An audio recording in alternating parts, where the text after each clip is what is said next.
Hey, Coach. I don't know how much you were able to see of Tom today, or what more you could possibly tell us about the thumb injury, if it's impacting him at all.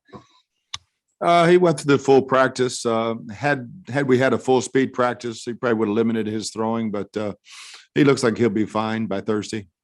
And do you have any more clarity on the injury with Lavonte David? It's the high ankle sprain, and each guy is so different.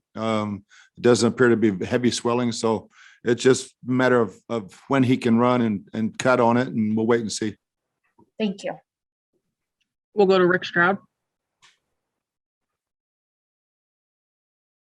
Bruce, in a short week, can Antoine Winfield get out of that concussion protocol? He was out there today doing more cognitive stuff, doing the checks and things like that. So, I think he can. Will he? I don't know yet, but we'll see how this goes. And Gronk's not on IR, but do you have any hopes for him in a short week? It'll be very, very close this week, and so we'll wait and see. Okay, and then I know yesterday, Jason Pierre-Paul came back. He wound up playing like darn near 75%. Are you looking for a certain kind of mix?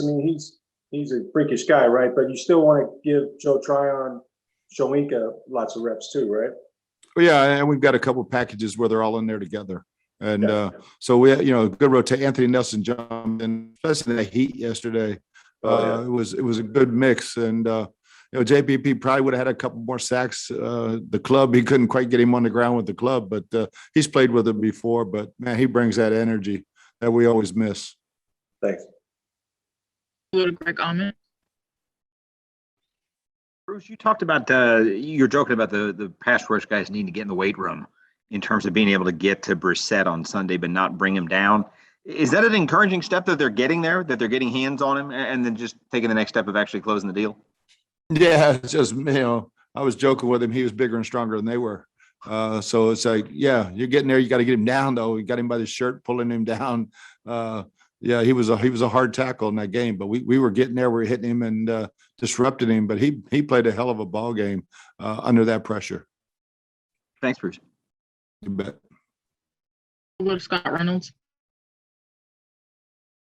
Bruce, if you believe, as I do, that Shaq should have had a sack fumble against Atlanta rather than an offsides call, and the fact he forced a fumble at New England, which was overturned by replay, he would have 4.5 sacks and 3 forced fumbles so far. Can you speak to the start of the season that Shaq has had, even though he may have been robbed of some of those key stats? Yeah, it's a shame, but it is what it is. But he's playing well. He's rushing quarterback well, playing the run well. Yeah, he's playing Shaq football right now. What's the key for Jamel Dean to build on yesterday's game with the 2 pass breakups, including the interception? It had been almost a year since he'd had a pick, to really turn his season around and have the arrow pointing up for him. Yeah, it was a good confidence builder. He played really, really well, and just continue to practice hard and get ready. We've won a lot of games with Jamel Dean, so I'm not worried about him. Thanks, Bruce. You bet. We'll go to Evan Winter. Hey, Coach. Hope all is well. Myles Gaskin obviously had a good day catching the ball out of the backfield. Now you're going up against Kenneth Gainwell and Miles Sanders with Lavonte out. Is the running backs and their abilities and catching the ball a big part of this week's game plan on defense? Oh, yeah, every week. Sanders is a hell of a back, running and catching. And, we blew a coverage last week, and hopefully we have that corrected now. And, everybody, they've got great weapons, receivers, tight ends, backs. Jalen's playing really, really well right now. Thanks, Coach. We'll go to JP Peterson. Hey, Bruce. Just some thoughts on the running game. It seems like when you need to go to it, you're having great success. But you have such an advantage in the passing game. I know it's hard to keep calling runs, but how do you guys balance that? And also, Tom, knowing that it may be a necessary evil, but you got to run the ball, and what's working for you there?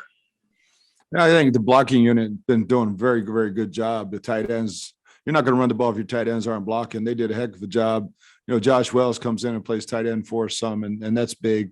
But again, just the backs finding the holes. Their holes are there. We actually left some runs out there that could have been bigger, But yeah, the running game is where it all starts for us because you have to keep them in two dimensions defensively so that they can't just tee off on the passer.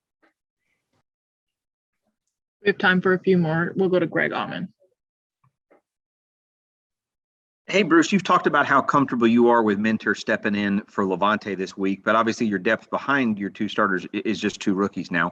I just want to ask you about Britt and just how much you've seen from him if he had to step in as a replacement to a replacement on Thursday night. Yeah, I think he's more than ready. You know, this time now, those guys have had a ton of snaps. I think he and Grant both, they'll be more than ready to play if they have to. Thank you. You bet. Last question will come from John Ledyard. Bruce, I know you said last week you weren't sure, but just curious if you have any more clarity on whether Carlton Davis will need surgery or not, or how long he'll be out. It does not look like he'll need any surgery, but we have no clue how long this is going to be. And for Sean Murphy-Bunting, I know you Same. were hopeful that he could be back at some point, but still not sure when. Yeah, that it's going to be still a few weeks off. Thank You you. bet. All right, that's all we have time for. Appreciate taking the time, Coach. Thanks, guys.